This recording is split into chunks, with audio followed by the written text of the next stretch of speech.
பைபிள்ல இப்படி அழகான ஒரு வசனத்தை நம்ம பார்க்கிறோம்.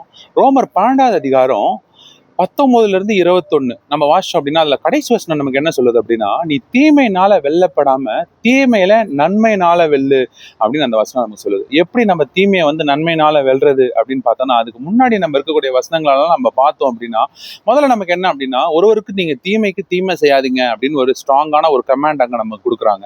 அதுக்கு அடுத்தது பார்த்தீங்கன்னா, உங்களால முடிஞ்ச எல்லாரு கூடயும் நீங்க சமாதானமா இருங்க அப்படின்னு சொல்லிட்டு நம்ம வாசிக்கிறோம். இந்த பைபிள்ல நம்ம பார்த்தோம் அப்படின்னா, நம்ம தீமையை எப்படி நம்ம நன்மையினால வெல்றது அப்படின்னா, ஒருவேளை நம்ம நம்ம உலகத்துல நம்மளை சுத்தி எல்லாருமே வந்து தீமை செய்யறவங்களா தான் நமக்கு ஒருவேளை இருந்துட்டு இருக்கலாம். நம்மளோட ஆபீஸ்ல இருக்கட்டும், நம்மளோட குடும்பத்துல நிறைய நிறைய தீமை செய்யறவங்க நமக்கு வந்து பாத்தீங்கன்னா நம்மளை சுத்தி இருந்துகிட்டே தான் இருப்பாங்க. கடவுள் ஒருவேளை நமக்கு அந்த மாதிரி நிறைய பீப்புளை வந்து நமக்கு காட்டுவார். அப்படி இருக்கக்கூடிய பீப்புளை நம்ம எப்படி வந்து நன்மையினால வெல்றது அப்படின்னு சொல்லிட்டு நம்ம பார்த்தோம்னா, ரெண்டு முக்கியமான வசனங்களை அங்க நமக்கு சொல்றாரு. முதல்ல என்ன அப்படின்னா, தேவனோட கோபாக்கணிக்கு நம்ம இடம் கொடுக்கணும் அப்படின்னு நம்ம அந்த வசனத்தை வாசிக்கணும். நம்ம வந்து போராடிட்டு நம்ம அவங்க கூட கோவப்பட்டுட்டு நம்ம அவங்க வந்து தீமைக்கு தீமை செஞ்சுட்டு இருந்தோம் அப்படின்னா அதுக்கு ஒரு முடிவு இல்லாம போயிடும். ஏன்னா there is only one treatment for hate, that is love. அன்பால மாத்திரம் நம்ம என்ன பண்ண முடியும்னா வெறுப்பை வந்து நம்ம ஜெயிக்க முடியும். அதனால தீமைக்கு நம்ம தீமை செய்யணும் அப்படின்னா செஞ்சுக்கிட்டே நம்ம போயிட்டே இருக்கணும். அது எப்படி நம்ம ஜெயிக்கிறது அப்படின்னா, முதல்ல பழிவாங்குதல் எனக்குரியது, நானே பதில் செய்வேன் அப்படின்னு சொல்லிட்டு கர்த்தர் சொல்லுகிறார் அப்படின்னு அந்த வசனம் சொல்லுது.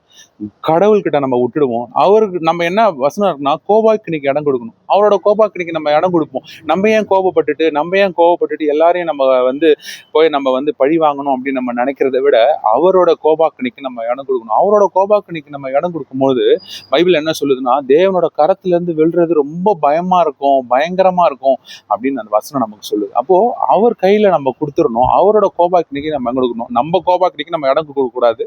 அவரோட கோபாக்கினிக்கு நம்ம இடம் கொடுக்கணும். ரெண்டாவது நமக்கு என்ன அப்படின்னா, நம்ம do good and just move on. அடுத்த வசனம் நமக்கு என்ன சொல்லுது அப்படின்னா, உன்னோட சத்ரு வந்து பசியா இருந்தாங்கன்னா அவங்களோட தலையில வந்து நீ என்ன பண்ணுவ அப்படின்னா, அக்னி தழலை நீங்க போடணும் அப்படின்னா, சத்ரு பசியா இருந்ததுன்னா அவனுக்கு சாப்பாடு கொடு, அவன் வந்து தாகமா இருந்தா அவனுக்கு தண்ணி கொடு. நம்ம வந்து என்ன செய்வோம் அப்படின்னா, தீமைக்கு பதிலாக நம்ம நன்மை செய்யும் போது பெரிய ஆசீர்வாதத்தை கடவுள் நமக்கு வச்சிருக்காரு.